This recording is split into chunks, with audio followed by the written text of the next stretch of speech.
You think your doctor did something wrong to cause you significant harm and injury, and now you're contemplating bringing a lawsuit against your doctor for medical malpractice in New York.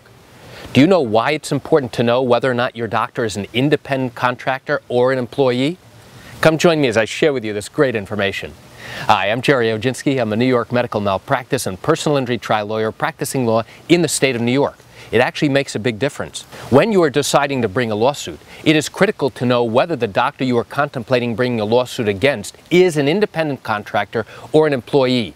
You see, if he's an employee, you have to name not just the doctor individually, but also the medical group or healthcare facility where he was working. Now, why is that? That's because the employer is always responsible for the acts of its employees. So you sue both the employer as well as the employee. Now, what if the doctor was an independent contractor? Well, that's a critical thing. It means that the doctor was not really employed and working for the particular medical group. Instead, he's now considered legally an independent contractor. The IRS looks at him differently than if he were an employee. He doesn't get W-2 forms at the end of the year. He typically will go ahead and carry his own medical malpractice insurance, separate and apart from anything that the group may have.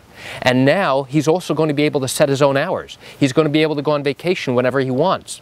And all the billing is typically done through the group, separate and apart from this doctor. Now, as the injured victim, as the patient who's being treated by this particular doctor, there's typically no way for you to know at the outset whether or not the doctor you're going to is an independent contractor or, in fact, is an employee. As part of our evaluation to see who it is that we need to sue, we try and evaluate and determine whether or not the doctor is an independent contractor or an employee. And I will tell you that many times even we don't know at the beginning, before we've started a lawsuit, exactly whether the doctor is working for a company or whether he's an independent contractor. And so sometimes we learn that only after the lawsuit has been started. And that's why it's always critical for us to include not just the doctor individually in the lawsuit, but also the company or the place where he's working, just to make sure that if, in fact, he is an independent contractor, we are covered by naming the doctor directly, and if he's an employee, now we've named the group as well. So why do I share this great information with you? I share it with you to give you an insight and an understanding into what goes on in evaluating a medical malpractice case in the state of New York.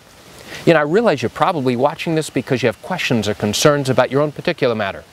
Well, if your matter happened in New York and you do have legal questions, what I encourage you to do is pick up the phone and call me.